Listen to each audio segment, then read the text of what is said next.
La paracha de Matot commence par toutes les questions de Nedarim. C'est quoi Nedarim? Les Nedarim, c'est les vœux. Ah, voilà, alors on va lire d'ailleurs on va lire tout de suite les versets. Kol neder vechol shevoat isar le'anot nafesh isha yakimenu ve'isha yaferenu. Alors, ici il s'agit des vœux qu'une femme serait amenée à contracter et le mari a la possibilité d'annuler le même jour où il a entendu le vœu de sa femme, il a la possibilité de l'annuler. Tout vœu et tout serment d'abstinence tendant à mortifier sa personne, l'époux peut les ratifier ou peut les rendre nuls si son époux garde le silence à son égard du jour au jour. Il maintient tous ses vœux ou toutes ses abstinences auxquelles elle s'est soumise, il les maintient parce qu'il s'est tu le jour où il en a eu connaissance. Dit le Rav Munk, tout vœu et tout serment d'abstinence.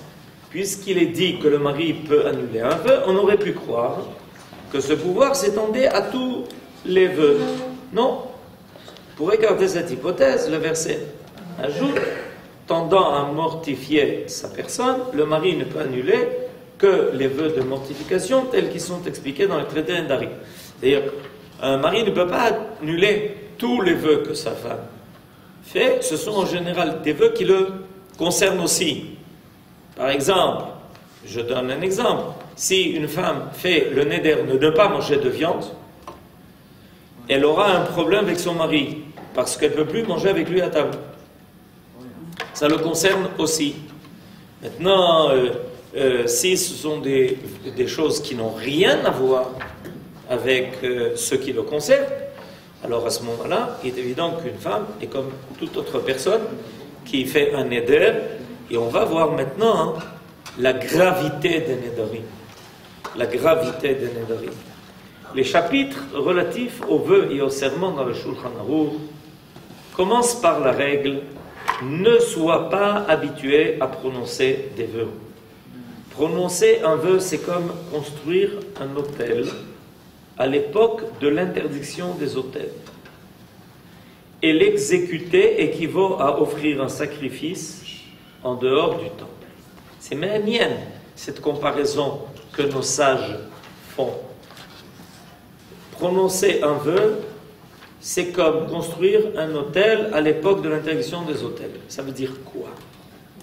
Ça veut dire que à l'époque où le Beth Amikdash est là, est construit, on n'a pas le droit d'offrir de sacrifices en dehors du Beth Amikdash.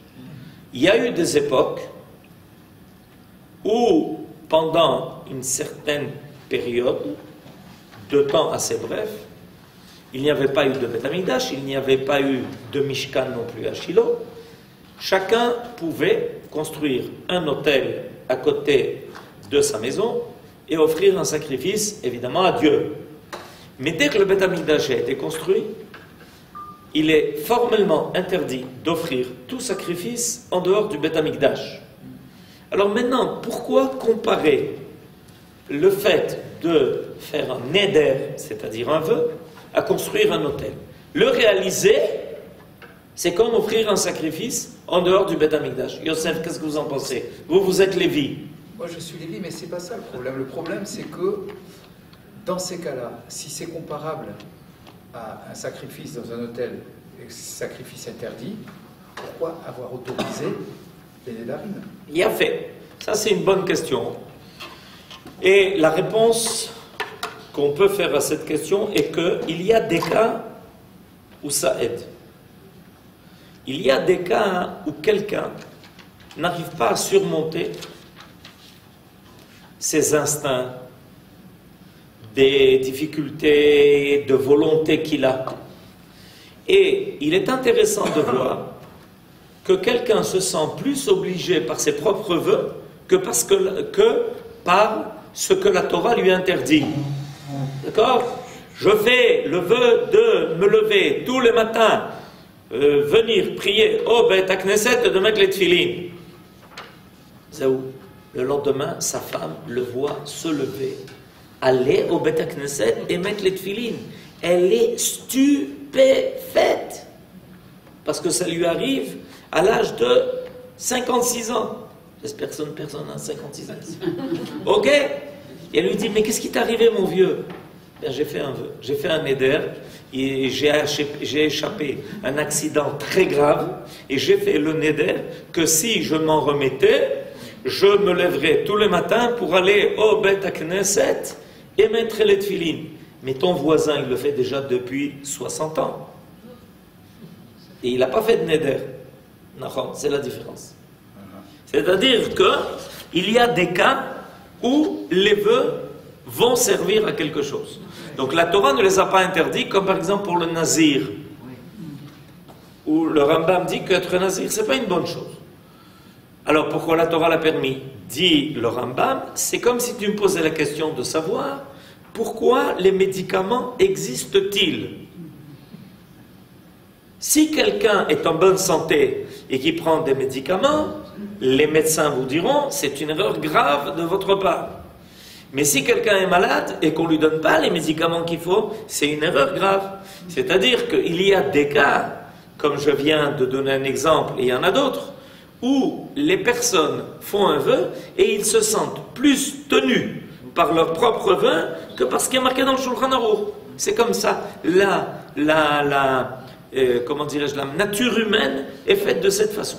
Maintenant, pourquoi quelle comparaison avec l'autel? Ben, ça touche à ce qu'on vient de dire.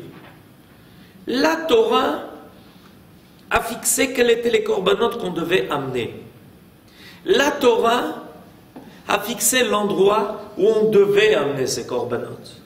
Il y a, la Torah, comme dit Maïmonide, est un équilibre extrêmement précis entre les exigences divines de l'homme et les besoins de l'homme. C'est pour ça qu'il ne faut jamais trop en faire et il ne faut jamais moins en faire.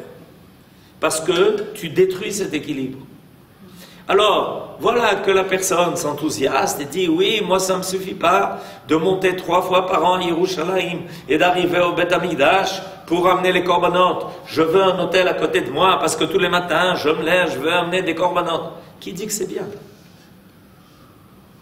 Tu crois que c'est de l'excès de zèle, et on voit très souvent, malheureusement, que des gens, même au nom de la Torah, même au nom d'une religiosité certaine, se livrent à des excès qui détruisent un équilibre qui va de toutes les façons devoir sanctionné. Quand on détruit un certain équilibre, c'est toujours sanctionné. Il va toujours, au bout du rouleau, quelque chose qui sera à payer.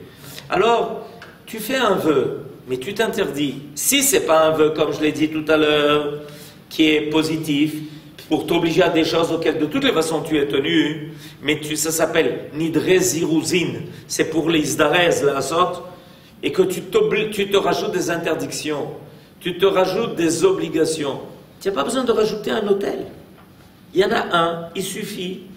Et on n'a pas besoin de rajouter d'autres corbanotes. Ce à quoi on est tenu suffit largement. Voilà pourquoi nos sages. Et tu penses que c'est servi.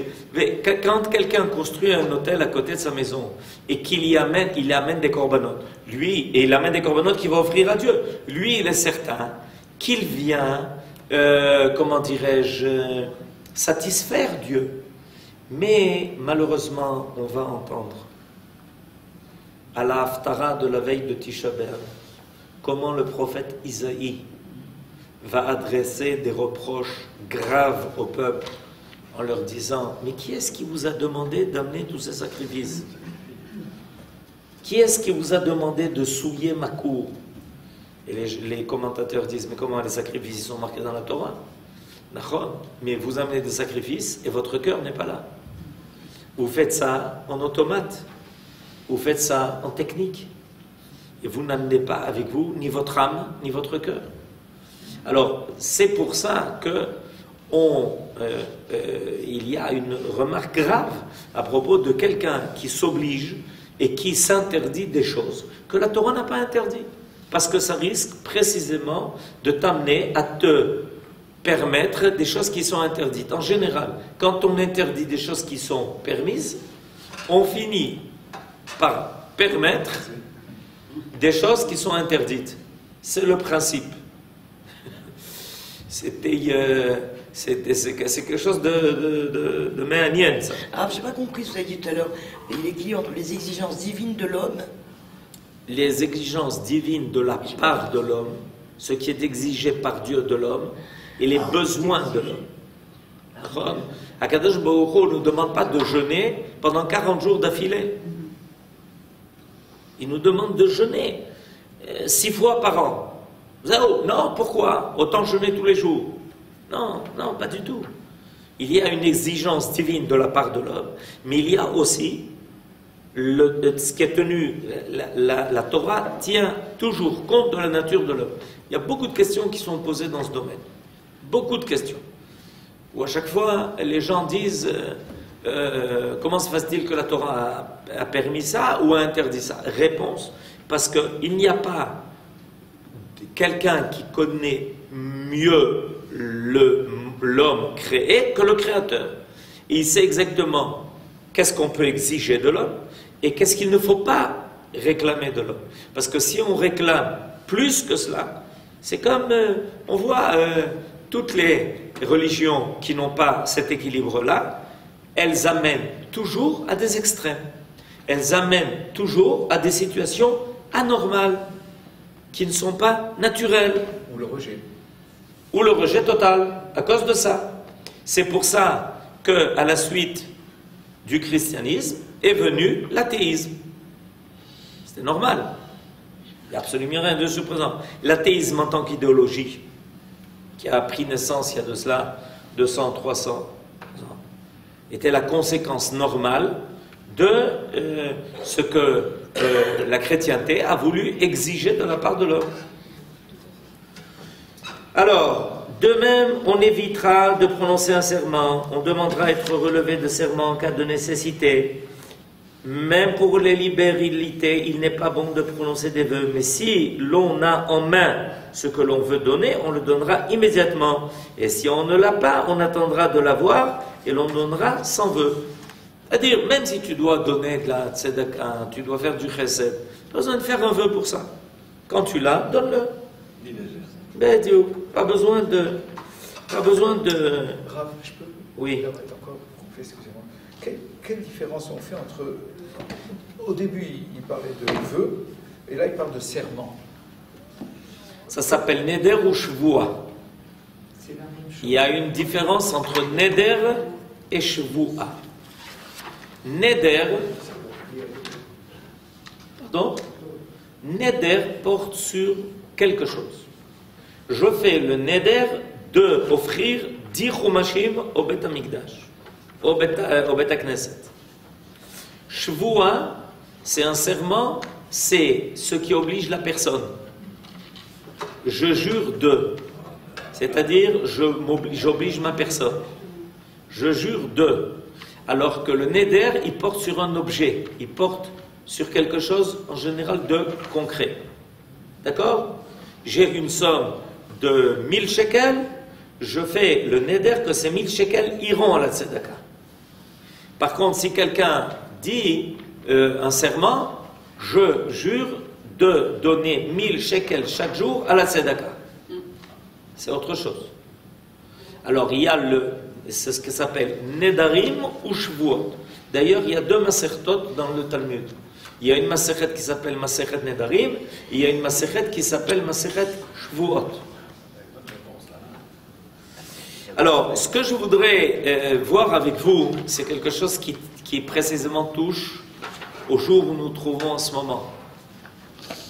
Parce que nos sages nous racontent qu'il y a eu un événement très grave qui a été la conséquence précisément du fait que quelqu'un a fait un serment et qu'il a transgressé. Il a trahi le serment qu'il avait fait. Alors regardez le dernier paragraphe. La gravité de la violation d'un serment apparaît toutefois dans le récit suivant qui met en scène, c'est le roi Tzidkiya. Le roi Tzidkiya. Le roi Tzidkiya est le dernier roi que l'on a eu. Il se trouve, c'est le dernier roi. Dans toute la lignée des rois, c'était le dernier roi de la lignée de David. Et c'est avec lui que s'est terminée l'époque du premier temple. Alors, le roi Tzidkiya a dû faire un serment au roi de Babel, Nebuchadnezzar. Nebuchadnezzar est arrivé une première fois à son époque en Eretz Israël et il a coqué. Et évidemment, Tzidkiya devait arriver à un compromis avec lui. Et dit le Rav Munk ici, nous en tenons ici à l'histoire qui figure dans le Talmud, le traité de Nedarim, et qui est une version abrégée de ce qui est raconté dans le Midrash de Megillat Echa. Vous savez qu'il y a ce qu'on appelle le Midrash Rabbah. Le Midrash Rabbah a été écrit sur les Chamisha Chumshe Torah et sur les Chamesh Megillot. Or, à Tisha B'Av, quelle est la Megillah que l'on lit? La Megillah Techa. Il y a un Midrash sur la Megillah Techa. Et là-bas, dans le Midrash sur la Megillah Techa, donc qui concerne le Khurban, qui concerne la destruction du temple, il y a là-bas une histoire très longue avec beaucoup de détails. Et il y a en abrégé la même histoire qui est racontée dans le traité de Nedarim, qui parle des vœux, des lois concernant les vœux. Alors, il est raconté la chose suivante. Tzidkiya, le roi, aperçut Nebuchadnezzar en train de manger un lièvre vivant. Pour vous dire un peu à quel genre de personnage on a affaire dans le monde. Parce que vous les voyez, tous ces grands du monde, les grands, entre guillemets, les grands du monde, vous les voyez se faire photographier toujours avec la cravate et le costume. Personne ne sait exactement ce qui se passe dans les coulisses. Et bien, dans les coulisses, un jour, le roi Tzidkiya, qui était prisonnier de Nebuchadnezzar, est arrivé pendant que ce monsieur, il était en train d'avaler un lièvre vivant. Pour que vous ayez un peu la notion de à qui on a affaire avec les grands du monde. Alors, sur quoi celui-ci lui dit, quand Nebuchadnezzar s'est rendu compte de cela, c'est intéressant parce que cette semaine, dans le Kollel, on a étudié la halacha, qui est une des Sheva mitzvot de Noach, de l'interdiction de consommer. Non, c'était à propos, pardon. Non, on a étudié ça dans le commentaire de Rashi sur la parashat Noach, où les Bnei Noach ont reçu l'interdiction de ce qu'on appelle Evar Minachai. Evar Minachai, c'est-à-dire l'interdiction de consommer une partie d'un animal alors qu'il est encore vivant, c'est-à-dire on lui coupe une patte, on lui coupe je sais pas quoi, à plus forte raison l'animal tout entier. Et ce monsieur Nebuchadnezzar, là, qui a détruit notre temple, ok, et sur lequel on est en train de s'endeuiller pendant ces 3 semaines, lui, il consommait un lièvre vivant, tout simplement. Alors quand il a vu Chizkiya, il a remarqué que Chizkiya l'avait attrapé sur le fait. Jure-moi que tu n'en parleras pas pour que cela ne soit pas connu, parce qu'il faut respecter les bonnes manières. Imaginez-vous qu'il arrive à l'ONU, il commence à faire son discours, et puis que tout d'un coup on projette une photo où on le voit en train de consommer un lièvre. Ça se fait pas. C'est pas naïf. Alors le roi Tzidkiya lui jura, il n'avait pas le choix. Plus tard, Tzidkiya le regretta. Il se fait délivrer de son serment et raconta le fait. Alors, il a transgressé le serment qu'il avait fait à Nebuchadnezzar. Lorsque alors Nebuchadnezzar a appris qu'on le méprisait, il a commencé à voir que les gens le regardaient d'un drôle d'œil. Et alors il a fait son enquête, etc. Alors quoi, on essaye de faire une révolution, on n'est pas en Turquie ici. Qu'est-ce qui se passe? Je ne sais pas pourquoi je dis la Turquie, mais enfin, c'est ça. Alors, qu'est-ce qui se passe? Pourquoi on me regarde d'un drôle d'œil? Alors il a compris que finalement, le roi Tzidkia, il avait révélé l'affaire. Alors, il convoqua le grand Sanhédrin et le roi Tzidkia et leur parla en ces termes. Regardez ce qu'a fait Tzidkia. Il a juré par le nom de Dieu qu'il ne dévoilerait pas jamais la chose. C'est-à-dire qu'en fait, il a invité le roi Tzidkia à se présenter devant le Sanhédrin pour l'accuser d'avoir transgressé le Neder, la chevoie qu'il lui avait fait. Alors, l'autre répondit, quand le roi Tzidkia, il s'est fait accuser de ça, il répondit, mais je me suis fait délier de ce serment. Parce que qu'est-ce qu'il avait fait Tzidkia? Tzidkia est allé trouver le Sanhédrin, et il leur avait dit, regardez ce que je sais, et je lui ai fait la chevoie de ne pas révéler. Est-ce que vous êtes prêts à me délivrer de ma chevoie? Et le Sanhédrin l'a délivré. Nebuchadnezzar demanda alors au Sanhédrin, peut-on être délié d'un serment? C'est vrai, répondirent les sages. Il a fait Atarat Nedarim Atarat Shvuot. Nous on le fait tous globalement la veille de Rosh Hashanah et la veille de Yom Kippour, mais quelqu'un peut le faire aussi au niveau individuel. Quand quelqu'un des fois veut un Neder, il vient demander au Rabbanim qu'on lui fasse Atarat Nedarim ou Atarat Shvuot. Alors, c'est vrai. Alors, Nebuchadnezzar, il n'a pas démissionné pour autant. Il a dit, mais attendez, quand on fait une chevoie à quelqu'un d'autre, pas avec moi-même, mais quand je prête serment à quelqu'un d'autre, est-ce que pour les attirer-le, pour lui, le délier de sa chevoie, est-ce qu'il ne faut pas que ça se passe en sa présence? Parce que c'est une obligation qu'il a contractée vis-à-vis de l'autre. Alors comment on peut le délier de son serment vis-à-vis de l'autre sans la présence de l'autre? Parce que l'autre, il a peut-être quelque chose à dire. Ils ne sont pas bêtes.